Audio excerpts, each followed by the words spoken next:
Ruta 66. Un camino abierto a la esperanza. El ayuno tampoco ha de verse como una especie de intercambio de favores, como algo meritorio.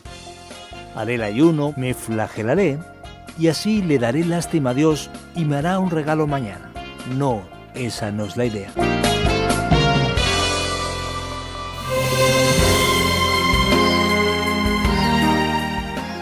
Cyrus Avery, el padre de la Ruta 66, fue el primero en llamarla la calle mayor de Norteamérica en 1927. Un año más tarde, en 1928, para darse publicidad, los constructores de la Ruta 66 organizaron una carrera a pie de costa a costa a lo largo de la Ruta 66 que luego siguió desde Chicago hasta Nueva York. Aquí llega nuestra Ruta 66, un fascinante viaje por los 66 libros de la Biblia. Hoy seguimos con la serie de estudios sobre el libro de Levítico. Estamos realizando una carrera, un verdadero rally por el tercer libro de la Biblia. Hoy nuestra etapa pasa por el capítulo 16, que estudiaremos con el tema de El día de la purificación. Es el momento de ayunar. Este capítulo es la etapa reina, el clímax de la primera parte del libro de Levítico, que presenta el camino de acceso a Dios, del cual este ritual es el más solemne y eficaz. Bien, pues espero que no seas de aquellas personas que solo abren la Biblia una vez al año. Espero que no sea así. Por lo tanto, vamos adelante con esta nueva aventura. El capítulo 16 de Levítico es un capítulo muy importante y especial. Nos hablará de un determinado día especial en el que se hacía una purificación en favor de todos una vez al año. En realidad ese día es bastante conocido. Es el día de la expiación. Se conoce entre los judíos como Yom Kippur. Es el día en que se hace una especie de culto especial a Dios. Se practica un ayuno y se hace una auténtica evaluación de la vida, de aquello que pasó en el último año. El capítulo 16, según la Nueva Versión Internacional, empieza a decirnos lo siguiente a partir del primer versículo. El Señor le habló a Moisés después de la muerte de los dos hijos de Aarón, quienes murieron al acercarse imprudentemente al Señor. Le dijo el Señor a Moisés: «Dile a tu hermano Aarón que no entre a cualquier hora en la parte del santuario, que está detrás de la cortina, es decir, detrás del propiciatorio que está sobre el arca, no sea que muera cuando yo aparezca en la nube por encima del propiciatorio». Aarón deberá entrar en el santuario con un novillo para el sacrificio expiatorio y un carnero para el holocausto. Se pondrá la túnica sagrada de lino y la ropa interior de lino. Se ceñirá con la faja de lino y se pondrá la tiara de lino. Estas son las vestiduras sagradas que se pondrá después de haberse bañado con agua.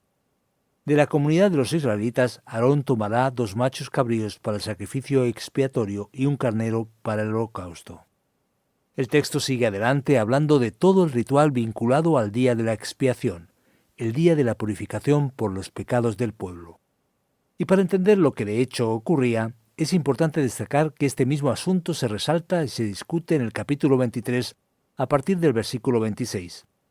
Y también se menciona en el capítulo 30 de Éxodo. Finalmente tiene una gran importancia cuando se menciona en el libro de Hebreos, en el capítulo 9, versículo 7. El orden de cómo las cosas ocurrían en el ritual del día de la expiación era el siguiente. El sumo sacerdote iba hasta la fuente, que quedaba en el lado exterior, en el patio del tabernáculo. Él quitaba su ropa común, se lavaba en una especie de lavabo ceremonial, y entraba en el lugar santo y se vestía con ropas especiales, vinculadas al día de la expiación, el día dedicado a la purificación. Él vestía la túnica sagrada de lino con una ropa interior de lino y una faja y un turbante hechos de lino también. Eran vestiduras consideradas especialmente sagradas. Después él salía a sacrificar un novillo en el altar del holocausto, como ofrenda por el pecado de sí mismo y de los demás sacerdotes. Recuerda que en el tabernáculo teníamos un altar pequeño que quedaba en el lugar santo, que era el altar del incienso. Y el altar mayor externo era el altar del holocausto, donde se hacían los sacrificios. Después, según podemos ver en el versículo 11, él entraba en el lugar santísimo, que era exactamente el lugar a donde Dios le dice a Aarón que no entre habitualmente. Allí era donde quedaba el Arca de la Alianza, que era el lugar especialmente sagrado. Allí él entraba con parte de la sangre del novillo, con incienso y con brasas incandescentes del altar del holocausto. El incienso se colocaba sobre esas brasas incandescentes, y el humo del incienso ocultaba el arca. No se podía ver bien. El texto nos dice literalmente que él tomará del altar que está ante el Señor un incensario lleno de brasas, junto con 2 puñados de incienso aromático en polvo, y los llevará tras la cortina. Colocará entonces el incienso sobre el fuego en presencia del Señor para que la nube del incienso cubra el propiciatorio que está sobre el arca del pacto. De esa manera, Aarón no morirá. Observa qué ritual tan extraordinario y diferente. A continuación, él esparcería parte de la sangre del novillo sobre la tapa del arca, también llamada tapa del propiciatorio, y después de ella la sangre era esparcida alrededor. Y entonces él salía del tabernáculo y echaba suertes entre los 2 machos cabríos para determinar cuál debía ser sacrificado y cuál debía ser enviado al desierto. Muchas veces era llamado el macho cabrío emisario. Ante el altar del holocausto, el sumo sacerdote sacrificaba al macho cabrío escogido por sorteo para la ofrenda por el pecado del pueblo, y entonces volvía por segunda vez al lugar santísimo para esparcir la sangre del macho cabrío ante la tapa del arca sagrada y sobre ella. Y entonces, después de eso, él volvía al lugar santo, todavía dentro de la tienda del encuentro. Es decir, él salía del lugar santísimo, volvía de detrás del velo y esparcía allí la sangre del macho cabrío.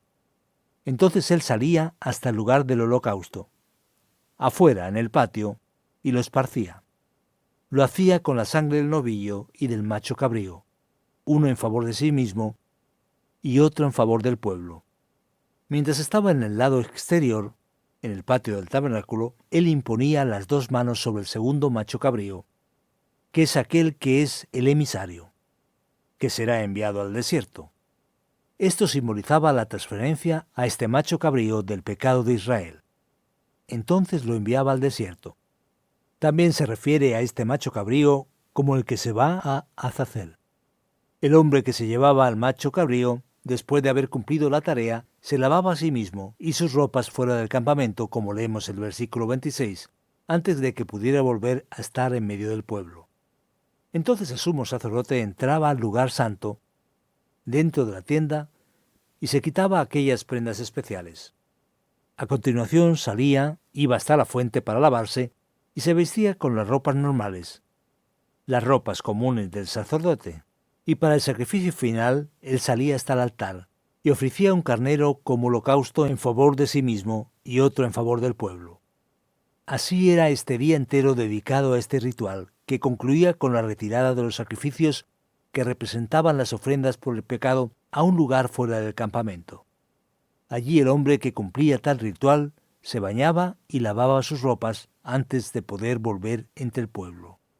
Y leemos la conclusión del texto del capítulo 16, que habla de la importancia de este día, que mostraba la idea, por así decirlo, de una remoción del pecado del pueblo, un sacrificio especial que nos remitirá después a la obra de Cristo. Leemos en el versículo 29 la importancia de ese día, que de hecho es uno de los días más importantes y sagrados y especiales entre los judíos hasta hoy. Incluso los que no son tan religiosos dan valor especial al Yom Kippur, que ocurre por lo general en el mes de octubre, pocos días después del famoso Rosh Hashanah, es decir, el Año Nuevo Judío. El texto nos dice: «Este será para vosotros un estatuto perpetuo, tanto para el nativo como para el extranjero. El día 10 del mes séptimo ayunaréis y no realizaréis ningún tipo de trabajo. En dicho día será propiciación por vosotros para purificaros, y delante del Señor seréis purificados de todos vuestros pecados. Será para vosotros un día de completo reposo en el cual ayunaréis. Es un estatuto perpetuo. La propiciación la realizará el sacerdote que haya sido ungido y ordenado como sucesor de su padre.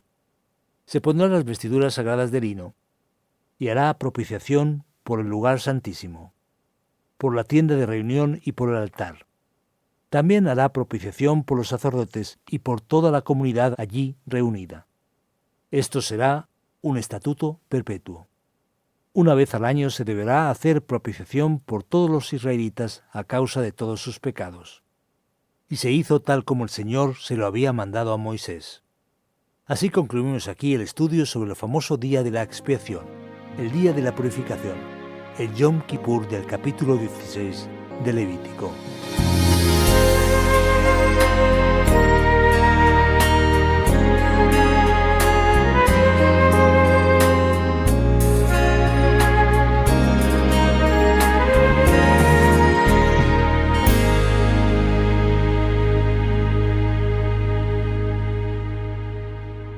No te desvíes ni a derecha ni a izquierda, sigue directo hacia Jesús. En Ruta 66 el destino está asegurado. Ahora llega el turno de las preguntas en nuestra Ruta 66, un programa original del profesor de Biblia Luis Ayau, producido por Radio Encuentro, Radio Transmundial en España. Un espacio que ha sido traducido por Mateus Rodríguez, presentado y adaptado por el profesor y comunicador de Biblia, Fernando Díaz Sarmiento. Recuerda, querido amigo, que puedes plantearnos tus sugerencias, tus comentarios o tus preguntas en el WhatsApp 601 20 32 65 con el prefijo +34 desde fuera de España. Además también del correo electrónico info@radioencuentro.net. Vamos allá.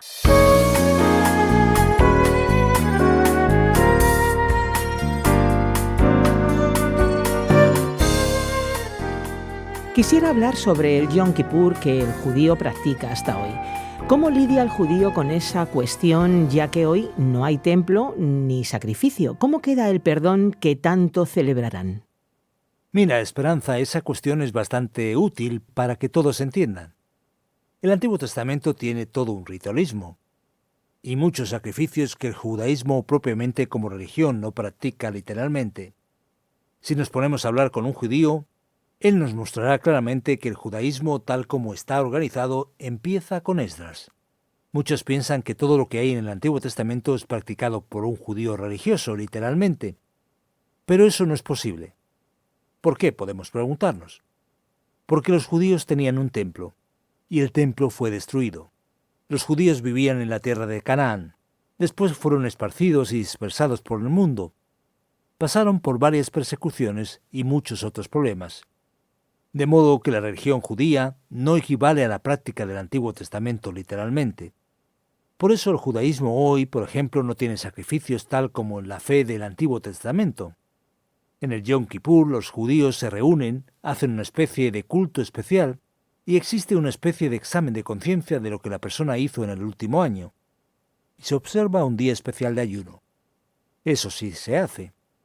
Pero no se practica literalmente todos los detalles que aparecen aquí en el capítulo 16 de Levítico. Así que una cosa es el Antiguo Testamento y otra cosa es cómo la fe judía lidia con las orientaciones del Antiguo Testamento de manera cotidiana hoy en día. De acuerdo, muy bien. Este capítulo 16 de Levítico muestra toda la ceremonia que se hacía para la purificación. La sangre también era esparcida en el lugar santísimo. Si era un lugar santísimo, el lugar santo de los santos, ¿por qué allí también hacía falta pulverizar la sangre para recibir perdón y todo lo demás? Esa pregunta que haces es difícil y complicada. Pensamos, ¿cómo es eso de que el lugar santísimo será purificado? Eso aparecerá incluso en la discusión del libro de Hebreos. Todas las cosas son purificadas con sangre. La idea es que el pecado tenía un poder tan fuerte de tanta contaminación que afecta a todo. Pero aquí específicamente tenemos una referencia en el propio texto que nos ayuda a entender. El lugar santísimo era purificado. Dice el texto, especialmente en el versículo 16, a causa de las impurezas y de las rebeliones de los israelitas, da igual qué pecados hubieran cometido. Así que debido a la propia desobediencia del pueblo con relación al quebrantamiento de la ley, tal vez eso tuviese un significado más específico.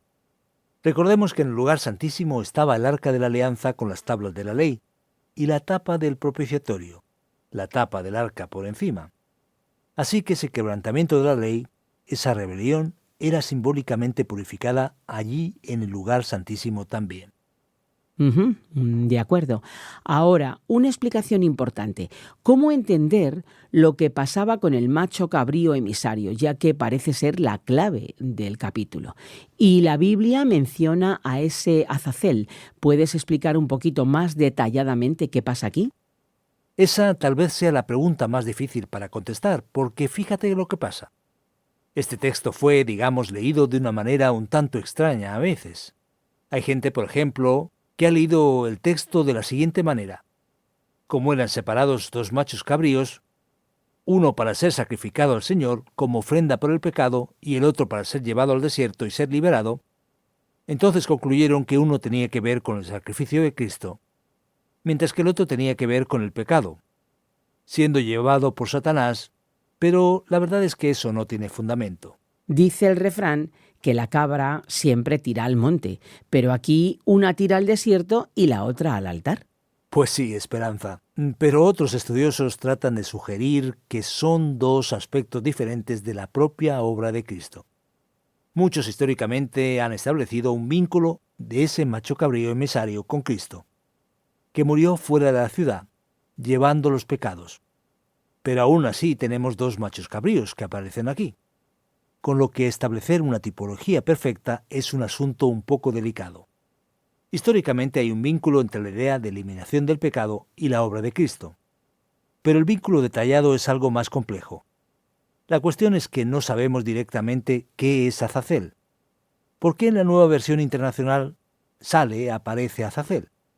Porque tal como la frase está organizada y estructurada lingüísticamente, dice literalmente, una para el Señor, otra para Azazel.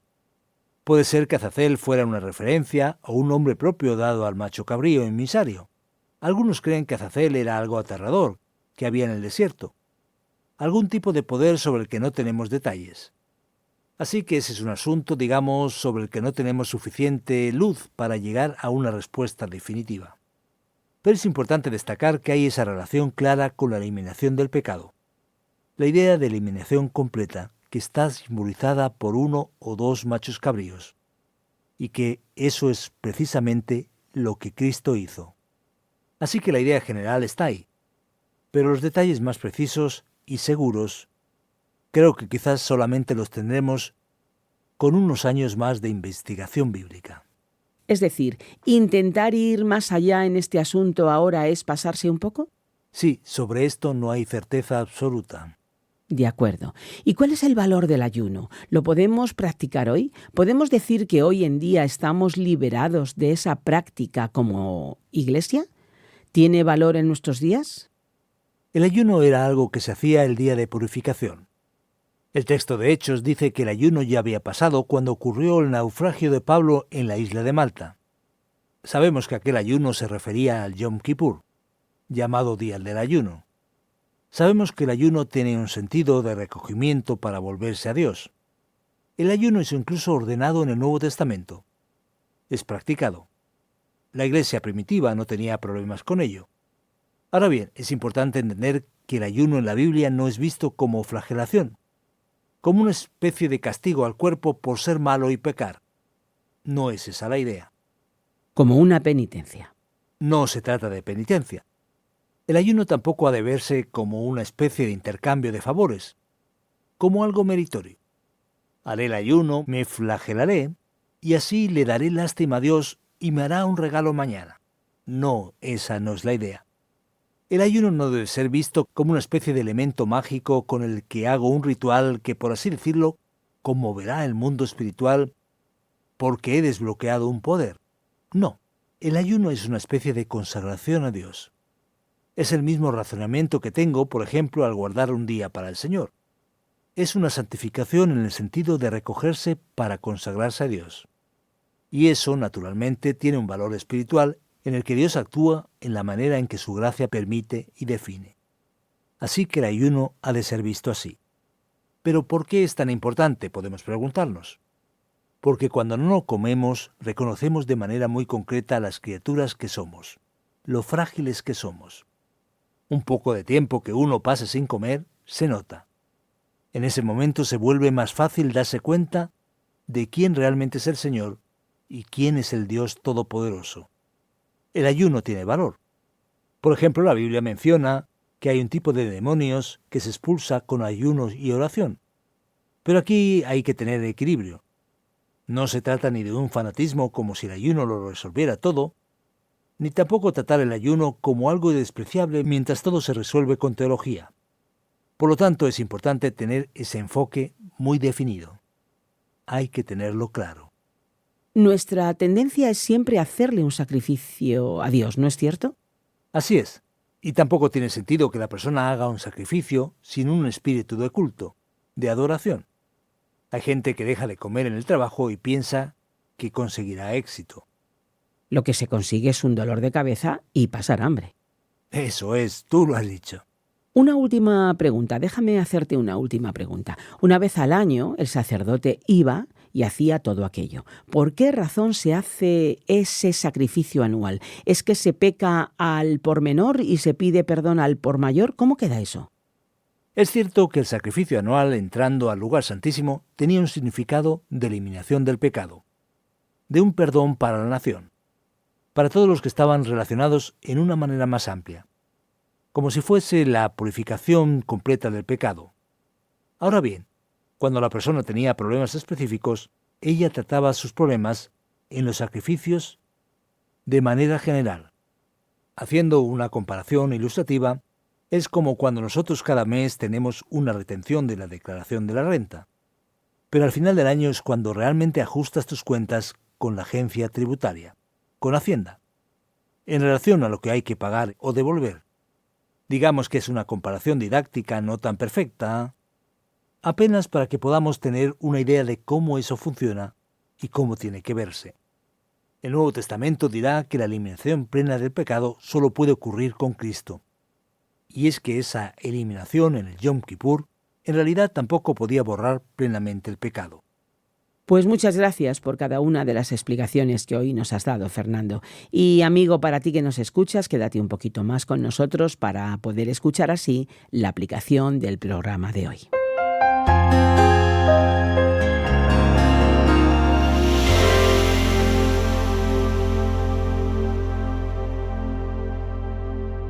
En nuestra Ruta 66 hemos estudiado el capítulo 16 de Levítico, el día de la purificación. Es el momento de ayunar. Hemos resaltado los detalles del famoso Yom Kippur, el día de la purificación. ¿Qué gran lección nos queda?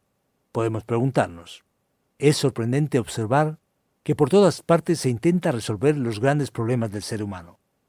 Son señaladas la falta de educación, de conocimiento, de tecnología o incluso de mutua comprensión. Y parece que gran parte de la humanidad prefiere huir del problema real. Hay que decirlo. El gran problema del ser humano es el pecado. El gran problema es su relación defectuosa con Dios y con su semejante, con el prójimo. La centralidad del día de la purificación, de la expiación, nos muestra que ya desde el Antiguo Testamento y después del Nuevo Testamento con Cristo, la dificultad principal del ser humano es el pecado. Y tú, querido oyente, ¿ya has tratado y buscado la gran solución del problema real que afecta a tu vida? Y por cierto que es mucho mayor del que puedas imaginar en cuanto a lo serio que es. Cristo es la gran respuesta para el mayor problema de la humanidad, el pecado contra Dios.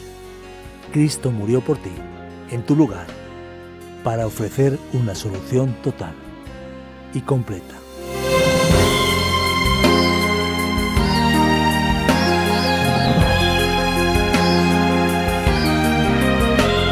Terminamos otro episodio más de nuestra Ruta 66. Te esperamos para seguir descubriendo este libro de la Biblia. Si mientras esperas a que llegue el próximo programa quieres volver a escuchar este o cualquiera de los anteriores, puedes visitar nuestra página web o la página RTM 360. También puedes descargar la aplicación RTM 360. Tenemos nuestra propia aplicación en Ruta 66 y los programas están disponibles en varias plataformas digitales como Spotify, eBooks y iTunes. En las redes sociales nos encuentras como RTM Ruta 66. Conocer tus impresiones, saber desde cuándo nos vienes escuchando, desde dónde y a través de qué medio, pues es muy importante para nosotros. Por eso nos encantaría que compartieras con nosotros a través de un mensaje escrito o un mensaje de voz tus comentarios y tus impresiones del programa. Hazlo en el WhatsApp 601 20 32 65 con el prefijo +34 desde fuera de España, o también en el correo electrónico info@radioencuentro.net. Por estas mismas vías puedes solicitarnos la guía comentario del programa y te la vamos a enviar completamente gratis. Esto va a hacer que puedas conocer un poquito más a fondo la Biblia. Y ya nos vamos. Estuvo en los mandos técnicos Andrés Ocampo y te acompañó Esperanza Suárez. Contamos contigo en nuestra próxima y particular Ruta 66, un camino abierto a la esperanza, un encuentro con el autor de la vida. Te estaremos aquí esperando, no te lo pierdas.